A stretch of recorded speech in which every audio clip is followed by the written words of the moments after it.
In this section, we're going to take a look at energy diagrams. This is where we plot the potential energy of a particular system as a function of position. And we can also illustrate what the kinetic energy is doing and the overall mechanical energy is doing. This is very, very helpful for finding out different things like forces, whether or not a system is bound, generally how the system is going to behave. So let's go ahead and start by just saying again, the potential energy is really what's critical here, because this is going to, define how objects of different energy are going to, behave in this system. Usually the total energy, because these are conservative systems, is going to be represented by a constant horizontal line. And the kinetic energy is going to be the difference between the total energy and the potential energy. Now, for most of these, we're just going to display them as one dimension because it's difficult to display them in multiple dimensions. Or if we try to even add an additional dimension, they're much more difficult to visualize. So we'll start out with something that's very simple. And this is something that we see much later in quantum mechanics. This is known as the square well. And in this particular case, we can imagine that we have some object trapped in the square well. And we call this a well because much like a well has, vertical sides, this particular square well, changes the potential energy discontinuously. But we can see that we've got this ball bouncing back and forth, and it has some kinetic energy. If I were to represent this in a more traditional way, what I might do is I might represent that it has some total energy of negative 40 joules, if those are the units that I have right here, and the top of the well is about 100 joules down. So that would mean that, if I only have 60 joules of kinetic energy, I'm not getting out of this well. I have to have enough energy to be able to escape here. This is not really something that's representative of anything physical, but it's a real simple system to, visualize and analyze, because really you either have enough energy to get out of the well or you don't have enough energy to get out of the well. Now, let's take a little more complicated system here. And I've purposely chosen function that has a bit of complexity to it. This actually is somewhat similar to what we see again much later on for the weak force. But let's just ignore that for a while and understand that this is a polynomial, x to the 4 minus 10x squared is the function of our potential energy here. Okay, so we see we've got a dip right here, we've got a dip right here. There's a central maxima right here, just a local maxima right here. And then the sides get very, very steep as we get to the end. So it's not quite as, well, it's obviously not discontinuous like the square well. The sides are not as steep as we had with the square well, but this is a pretty good starting point to represent a well of a little more complexity. So again, the total mechanical energy is equal to the potential energy plus the kinetic energy. So if we have some energy where our total energy, and we're going to represent that in green right here, is just around, let's say, negative 10 joules, I'm going to be trapped around this local minima right here, where if there's a ball here, it'll bounce back and forth between these two endpoints. Or if I'm on this side, I'll be trapped over here. And we can see in this particular well how different objects can be trapped locally based on how much energy that they have. Now, if I get enough energy, I can get out of these local minima. But right now, if the ball is just bouncing back and forth over here, the kinetic energy is going to look something like this. Okay, it's going to be greatest where the potential energy is most minimum, because again, E is equal to K plus U. So here, the deeper that my potential energy, the more negative my potential energy becomes, the greater my kinetic energy becomes. But we could imagine a ball bouncing back and forth in this imaginary well right here, where its energy, kinetic energy, is going to be maximum here. And right before it hits these turnaround points, the kinetic energy goes to zero. Now, again, if I increase the energy, what happens here, let's say I get up to 20 joules, I'm still bound within this well. In fact, no matter what my energy is, the walls of this well, even though they slant upward, are also going to approach infinity as my distance approaches infinity. So I'm always trapped inside here. But at least now I can occupy a much bigger region. Instead of being trapped in these two local minima, either here or here, here I'll basically bounce back and forth between the turning points. And essentially my kinetic energy will increase at the local minima, decrease a little bit at the maxima, but again, at the turning point, my kinetic energy goes to zero. I'm restricted basically from about negative 3.4 meters to about 3.4 meters here. Okay, so that's the basics of our well. That typically the system itself is going to be defined by some potential energy as a function of position, and then an object within this system, such as a particle, is going to have some total energy where the kinetic energy is going to fluctuate based on what the potential energy is doing. Again, this is going to be a horizontal line for my total energy. This is going to be constant unless I do something to affect the energy of that system. What about the force that that particle experiences? We know that as we got close to the walls, I slowed down. So I can imagine as I moved this way, there was a force pushing back in the positive x direction. And as I approached this wall in the positive x direction, my force is repelling me from that wall in the negative x direction. How do I find the force associated with that potential well? Well, again, looking at something that's a little more advanced than what we typically cover in this course, is that we know that the force is equal to the integral, the work done is equal to the integral of F dot dr. If we reverse that, we can take the derivative. Now, usually in three-dimensional space, we'll represent this as a del, which is the gradient of the force. But if we want to go the opposite way, because the potential energy, the change in potential energy is the negative of the work being done, therefore the change in potential energy would be the negative integral of F dot dr.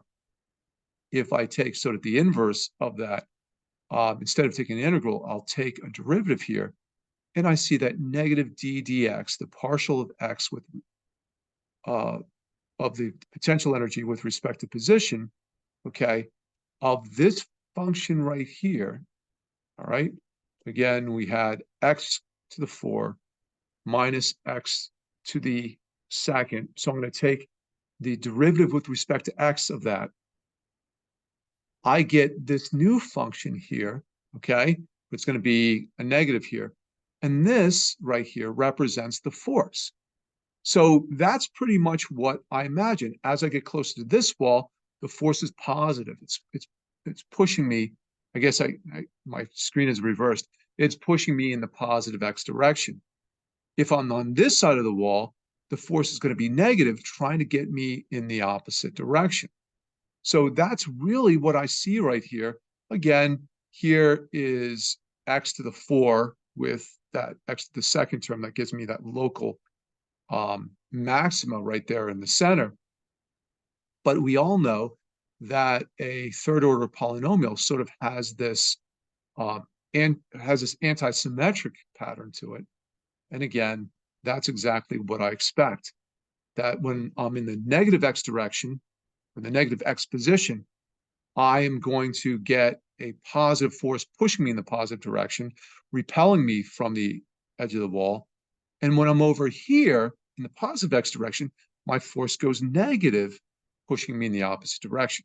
Exactly what I would expect there. And again, we can see that over here, my force is positive x. Right near the maxima right here, my force actually reverses and tries to push me toward this minimum in my potential energy. If I'm over here, I'm pushed toward this minimum right here. And if I'm on this wall, I'm going to be pushed toward the center. So this brings up some important points. We can actually define critical points on this potential energy function. And the critical points, again, are the maxima and the minima. Right here is our minima, okay, where the function reaches its lowest value locally. Here's the maxima where the function locally reaches its highest value. And here's the minimum where it reaches its lowest value right here, okay? If I were to place an object at any of these critical points and it had zero kinetic energy, that object would remain there, okay? Because really, at these points, notice my force goes to zero. No force here, critical point. No force here, critical point. No force here, critical point. So the critical points of my potential energy function, they represent points where the force drops to zero. And we know when the sum of the forces drop to zero, we're at equilibrium. All right. Now, some equilibrium points are more stable than other equilibrium points. The unstable points are where we are at a maximum. And that means if I give a little perturbation, if I give a little push to the x or a little push to the negative x, even if it's infinitesimally small, that particle will begin to move and fall off that unstable equilibrium point, okay? If I'm down here, okay, in the stable point, and I give it a little push, it's going to stay trapped down. It's not going to have enough energy to get out of that little dip right there. So the other thing that we do get from graphing the potential energy as a function of position is we can actually see these maximum and minimum points and try to see where the object would be or where the system might be at equilibrium. And again, unstable equilibrium, these are, as the name implies, points which are unstable. Like if I stand a tall object up on its end and give it a little push, it'll fall over easily. If it's an object with a very stable base, a small push isn't going to cause it to fall over. So, something that is mechanically unstable is easy to knock it out of its equilibrium. Let's now apply this to something that's simpler. Again, we've taken a look at two unrealistic systems. We've looked at this fourth order polynomial, which is, pretty complex. I want to show you that because if we take the derivative of that, you can clearly see that we can get the force from that derivative. And obviously, before we looked at the square well, that also wasn't really anything realistic. But let's take a look at something that is more realistic. We're going to take a look at something trapped in the gravitational well of the Earth. And we know near the surface of the Earth, we can represent the potential energy of the object as mgy. And again, look what's being represented here. This is position, this is vertical position, this is height. So this would be y right here on the x-axis. And on the vertical axis, we have some normalized energy, okay? In this case, I'm representing the number of joules a particular object of so many kilograms is going to experience. So that's why I've sort of probably normalized is not the proper term here, but I've adjusted the energy in joules per kilogram to represent, a 10 kilogram object will have, 4,000 joules, at this level right here. So in any case, imagine that I'm taking an object and, I'm throwing it upward. Okay, I'm throwing it up in the air. When I put it when I throw it up in the air, I'm giving it kinetic energy. And the more kinetic energy I give it, the higher it's going to go. And we can see that represented in this well right here.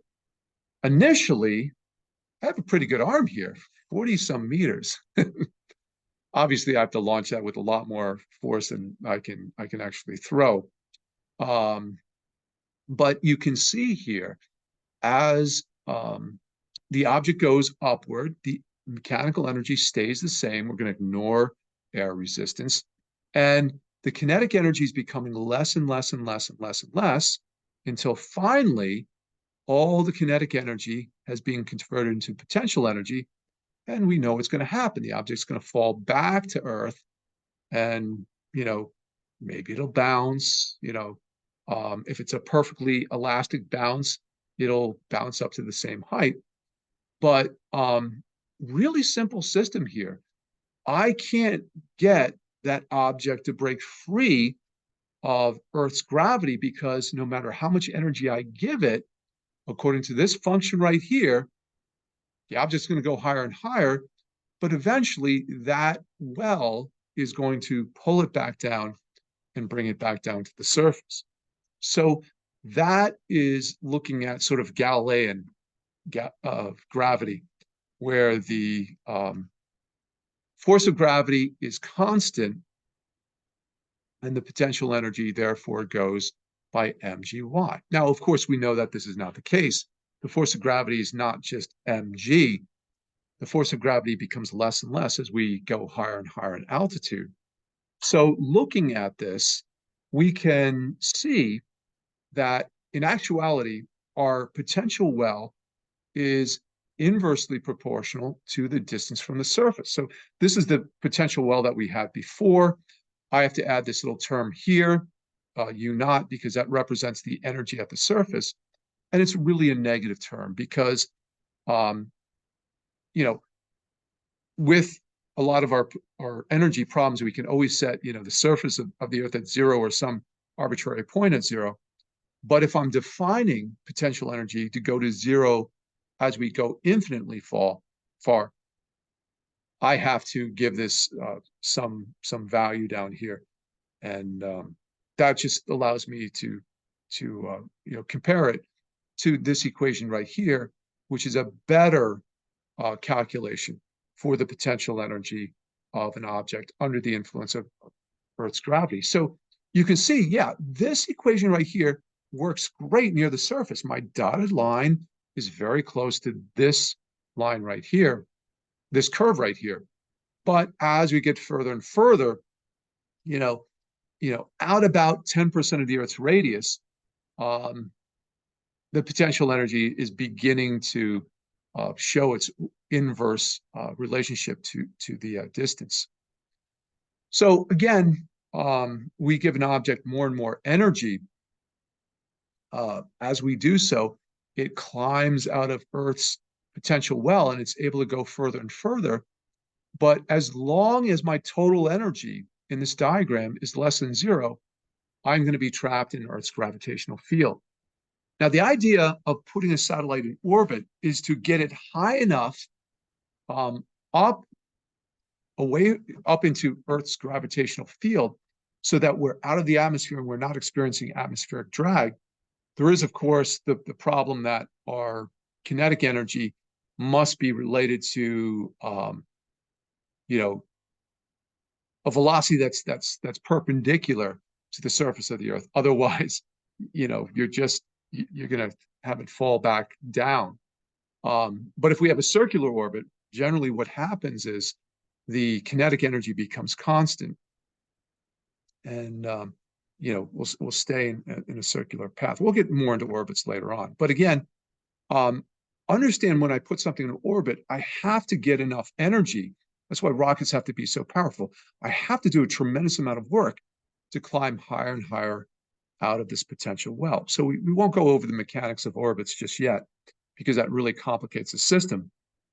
But we can understand if I put something in low Earth orbit, that's going to be much easier for a rocket to do, because I only have to do enough work to get my total energy somewhere up in this green realm right here. And realistically, the bottom of this low Earth orbit is still within enough of the atmosphere that the satellite will get dragged back down pretty easily. I want to be, high enough that it's going to stay up there for years. But again, low Earth orbit is where the International Space Station is. Low Earth orbit's where the Hubble Space Telescope is. Low Earth orbit is where all the Starlink satellites are. It's just nothing's inexpensive to put in orbit, but it's a very economical place to put a satellite because the amount of energy needed to put the satellite in orbit is much less than, say, a geostationary orbit, which is way up here on the potential energy well. Okay, a geostationary orbit is important for things like weather satellites, communication satellites. Here's where you're basically getting an orbit that's 24 hours, well, almost 24 hours. And essentially it rotates in its orbit, or I should say its orbit's period is the same as the period of the Earth's rotation. And that allows us a weather satellite to stay over the same place at all times. So when we launch a weather satellite, like the GOES satellites, that's a much more expensive satellite to put up in orbit than, say, a Starlink satellite. Not only because the GOES satellites are pretty massive satellites to begin with, but also they require a much larger rocket to place in orbit, or much more energy to place in orbit than our low Earth ones. So again, when we look at Starlink being placed into orbit, right now they're using the Falcon 9 rocket. You only need about 1/3 or even less than that of the amount of energy that you would typically need to place a satellite in geosynchronous orbit. So again, the Starlink satellites, probably not a good analogy right here, only require one Falcon 9 rocket, whereas if you have a big old geostationary rocket satellite, you're probably going to use the heavy rocket where you're using 3 boosters instead. So if we could picture these gravitational wells in multiple dimensions, and I've stolen this picture here from this person right there. We would picture it as like a divot in space, and this is not the same thing as space-time, although I think these artists were actually representing space-time. But you see it create a little bit of a divot where anything orbiting the Earth would be trapped in this divot here, and the potential energy goes by negative G m1 m2 over r, where m2 represents the mass of the Earth. Where the Earth's surface is, this would actually, in fact, flatten out. Traveling to the moon. Traveling to the moon is difficult. Again, this is not to scale view, but we can see just putting something in low Earth orbit is not as difficult. You're not as deep. I'm sorry, you're not having to climb as far out of this energy well as you typically would. Something in geostationary orbit, obviously you've got to go much higher on the well. But to get to the moon, you have to reach something that's called a transfer orbit.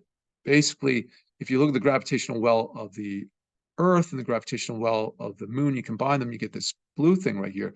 You have to reach this equilibrium point right here before you can fall into the moon's gravitational well. So imagine what the Apollo missions had to do. They had to climb out of this very big well with multiple stages. They'd expend the first stage, the massive Saturn V first stage, just to get into orbit. and then they'd use a second stage to boost themselves, um, and third stage to boost themselves into the moon orbit, and then they would use the rockets to slow themselves down enough to drop down into an orbit around the moon. And then they'd have to climb out of the moon's gravitational well. And as they came back to Earth, they'd pick up more and more kinetic energy. So that energy would have to be dissipated by the friction of reentry. Now, when we go up to the space shuttle, I'm sorry, not the space shuttle, I apologize. When we go up to the International Space Station and we're just climbing into this low Earth orbit, we have to dissipate that energy as the capsule re-enters.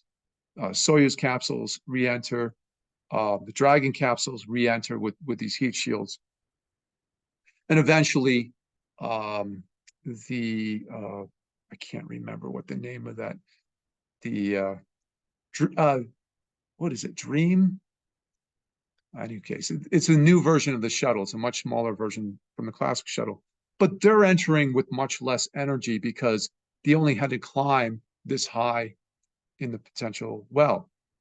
When Apollo returned, that heat shield had to be much more substantial. And that's going to be true of the Orion spacecraft too, which returns us to the moon. When it returns, it comes in with much more kinetic energy, which has to be dissipated on reentry. And that's a very important point for designing these missions. I want to say Dreamliner, but that's the 787.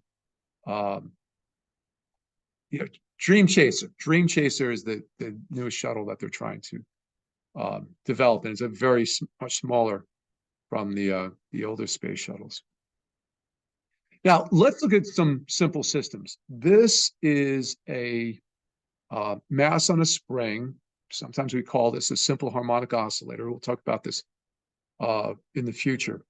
But if we look at the potential energy for a simple harmonic oscillator, it goes from 1/2 kx squared. And this comes from integrating the force. Hooke's law is F equals negative kx. If we integrate kx, okay, over distance, we get 1/2 kx squared. So, and again, the negative signs go away because potential energy is opposite to work, and work is the integral of F dx, in this case, in one dimension. But we get a parabola when we graph the potential energy as a function of distance. And we all know that a mass on a spring, if it's has no kinetic energy, it just sits there. It's in stable equilibrium. Okay. If we stretch it and give it give it energy, it'll bounce back and forth between 2 points. It'll have some amplitude. And the more we stretch it, the more amplitude it'll have, the more mechanical energy it will have. And the kinetic energy will be equal and opposite to the potential energy, roughly. I mean, there's an offset in terms of the total energy there. But again, if we go backwards, we will get this Hooke's law. Hooke's law, again, is negative kx. If I take the derivative of this function, because I got this function by integrating, if I take the derivative of this function, I get that negative kx. And here I've superimposed the potential energy with the force, different units, obviously. Potential energy is going to be in joules. Force is going to be in newtons. But again, you can see that relationship, that when the slope here is negative, we have a positive force. When the slope here is positive, the force goes negative. And again, you can imagine this glider bouncing back and forth and being repelled by these walls, being sort of trapped between these. If I give a little bit of a shove to this, it's going to oscillate back and forth with a small amplitude. If I give it more work, I give it more energy, it's going to have a larger amplitude. So again, these potential energy diagrams, these energy diagrams are very, very helpful for picturing what the motion is going to do. It's a really beautiful way to graphically interpret the motion without having to, dwell on the actual equations too much. Here is a model, and why do we do these energy diagrams? Because it allows us to understand different models that we use to represent systems in nature. This is a diatomic molecule, and diatomic molecules follow something called a Morse potential, or we can model the diatomic molecule in terms of these Morse potentials, and they're very similar to the harmonic oscillator well that we just looked at, the mass on a spring well, because as the molecules stretch out, it's almost like they have a spring connected to them. Of course, this is created by the electrostatic force of, from the two molecules. And while it's not perfectly parabolic, it has some of the characteristics of a parabola, but then you get that almost 1/r type dependence on the energy. So when we look at this, we see one of the features that quantum mechanics introduces here. Again, we're not at that point in our understanding of physics as far as the course goes, but in quantum mechanics, the energies are actually quantized, and you're restricted to be in certain energies. But in any case, this modeling the diatomic molecule as a harmonic oscillator gives us very good results in terms of the position as a function of time of the atoms in the molecule, as well as the energy levels. So, again,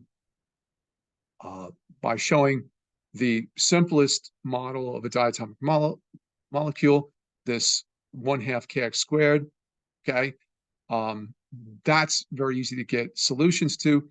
If we want to complicate it to make it more like a real molecule, then we can use different mathematical techniques to take our original solutions and convert them into more realistic solutions. But again, I think that these potential energy wells, these energy diagrams, are just really nice ways of visualizing what's going on, because I can easily see this object bouncing back and forth in this well, okay, back and forth, hitting a turning point at each level where if it has 2 joules of potential energy, it's going to keep oscillating back and forth. If it has 0 energy, it's just going to sit there down at that stable equilibrium point. 1 joule, okay, its amplitude's this much. 2 joules, its amplitude's this much, so on and so forth. The more work I put into it, the greater the oscillation is going to be here.